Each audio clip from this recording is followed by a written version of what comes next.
It's the name of a famous method. In this method, you set goals for yourself on a daily or weekly. You start to put cross to the days on which you have reached your goal. You make a chain with these crosses and you don't give up. You don't break that chain. But we have a problem.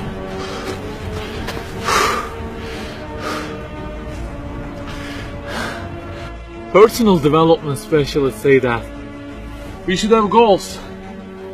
You know, they say like, don't sleep more than 6 hours, learn a language, finish a book every week, don't stop, always run, don't give up on your dream, don't break the chain. Okay, I don't object to them. I also have a table and put crosses on it every day and go after many goals, no problem. But you know what? They don't talk about the most important part of it.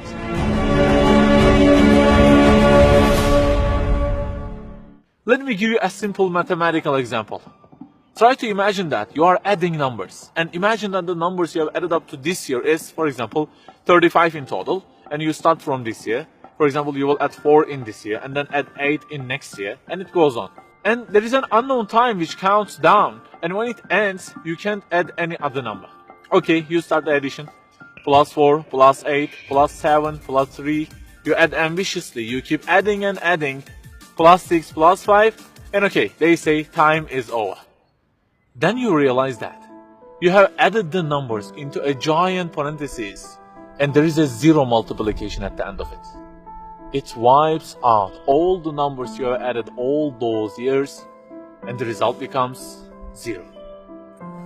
Of course, you are disappointed. All your efforts have been wiped out by the 0.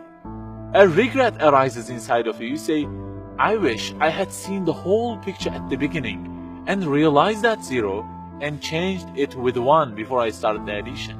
I think you got the point.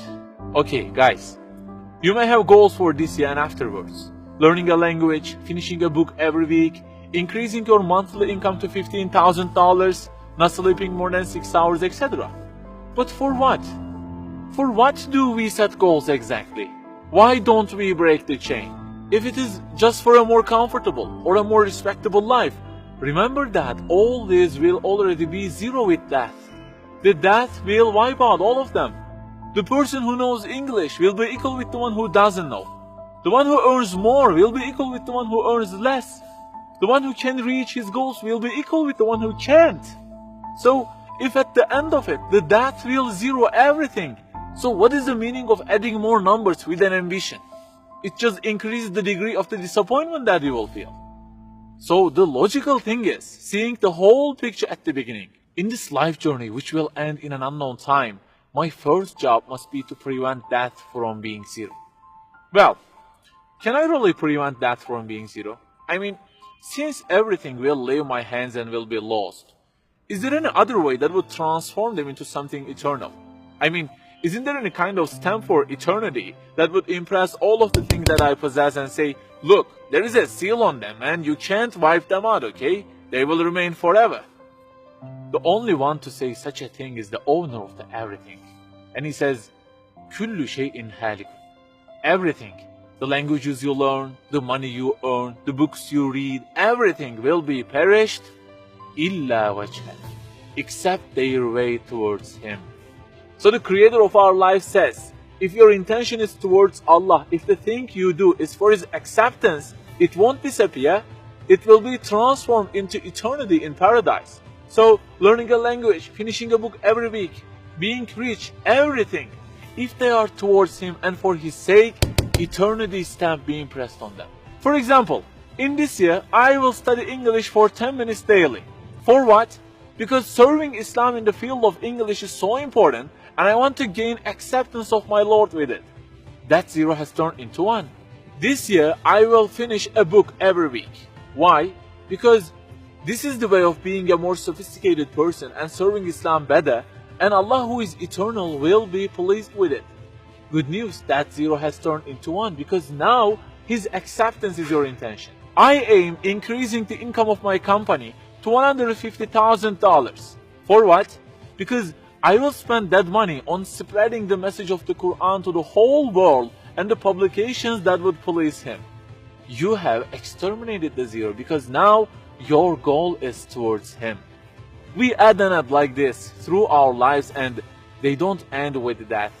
People who seek Allah's sake in their actions kill their death. Death cannot zero their additions. If the thing we do is for his acceptance, it is not mortal. You may say, I don't really love him that much, and maybe I don't really believe in him that much either. So how can I do everything for his sake? I don't even know who he is. My brother or sister, that's the problem. You don't even know who he is. And actually it is our first job in this life, recognizing him. That's the first step. The more you recognize him, the more you love him. And the more you love him, the more you seek his sake in your actions. So learn about him. Who made you? What does he want? Why does he give you such a billion things in each day? Read, find out. Turning the zero into one is a lifelong process. Start at the point that you are missing and try to fix it. Like the specialists say, don't break the chain, but keep the chain to gain his acceptance. Run, but run to be eternal.